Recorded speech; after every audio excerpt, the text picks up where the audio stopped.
Hi friends, welcome to express cooking and vlogs. இன்றைக்கி நம்ம banana bread தான் பார்க்க போகிறோம்.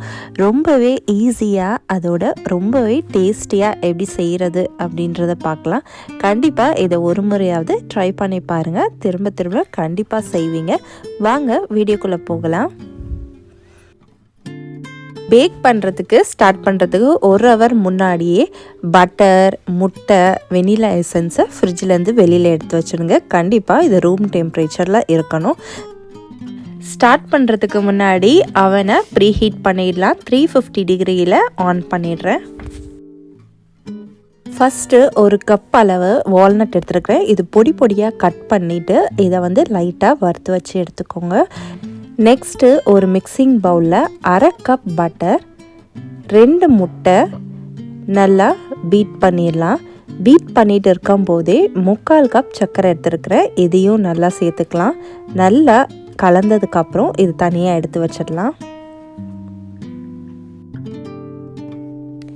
நெக்ஸ்ட்டு ஒரு மிக்சிங் பவுலில் 3 வாழைப்பழம் எடுத்துருக்கிறேன். இதை நல்லா பிசைஞ்சு எடுத்துக்கலாம். மிக்சியில் அடிக்கணும் அப்படின்லாம் இல்லை. இந்த மாதிரி ஃபோர்க்கில் நீங்கள் குத்தி விட்டாலே நல்லா ஸ்மாஷ் ஆகிடும். ஏன்னா இது நல்லா பழுத்திருக்கனால உங்களுக்கு நல்லாவே இந்த மாதிரி ஆகிடும். இதை நம்ம முட்டை இதெல்லாம் கலந்து வச்சுருந்தோம் இல்லையா, அதோடு சேர்த்துக்கலாம். இப்போ இதை பீட்ரால் ஒரு வாட்டி நல்லா கலந்து விட்டுக்கலாம். ரெண்டும் ஒன்றா மிக்ஸ் ஆகிற வரைக்கும். நெக்ஸ்ட்டு இன்னொரு மிக்சிங் பவுலில் 1/2 கப் மைதா, 1 ஸ்பூன் பேக்கிங் சோடா, 1/2 ஸ்பூன் உப்பு, 1/2 ஸ்பூன் பட்டை பவுடர். இது வேணும்னா சேர்த்துக்கலாம், இல்லைனா வேண்டாம். இதோட ஃப்ளேவர் ரொம்ப நல்லாயிருக்கும், அதுக்காக நான் இதில் சேர்த்துருக்குறேன். இந்த மாதிரி ஒரு ஜல்லடையில் நல்லா சலிச்சு எடுத்துடலாம். நம்ம எக்கெல்லாம் பீட் பண்ணி வச்சுருந்தோம் இல்லையா, அதோட இந்த மாவை கொஞ்சம் கொஞ்சமாக இந்த மாதிரி பீட்ரால் கலந்து விட்டுருங்க. இதோட 1/2 ஸ்பூன் வெனிலா எசன்ஸை சேர்த்துட்டு நல்லா ஒன்றோட ஒன்று கலந்துடுற மாதிரி நல்லா பீட்ரால் மிக்ஸ் பண்ணிடலாம்.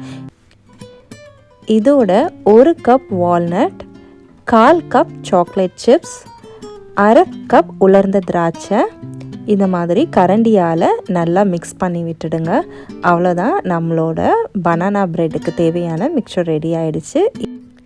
இந்த மாதிரி ஒரு பேக்கிங் ட்ரே எடுத்துருக்கிறேன். இதில் நீங்கள் பட்டரை எல்லா இடத்துலையும் நல்லா தடவி விட்டுட்டு, அடுத்தது இந்த மாதிரி மைதாவை தூவி விட்டுட்டு எல்லா இடத்துலையும் இந்த மாதிரி ஸ்ப்ரெட் பண்ணி விட்டுட்டு இந்த மாதிரி இருக்கிற மைதாவை கீழே டஸ்ட் பண்ணிவிடுங்க. இப்போ எடுத்து வச்சுருந்த மிக்சரை இந்த ட்ரேயில் சேர்த்துக்கலாம்.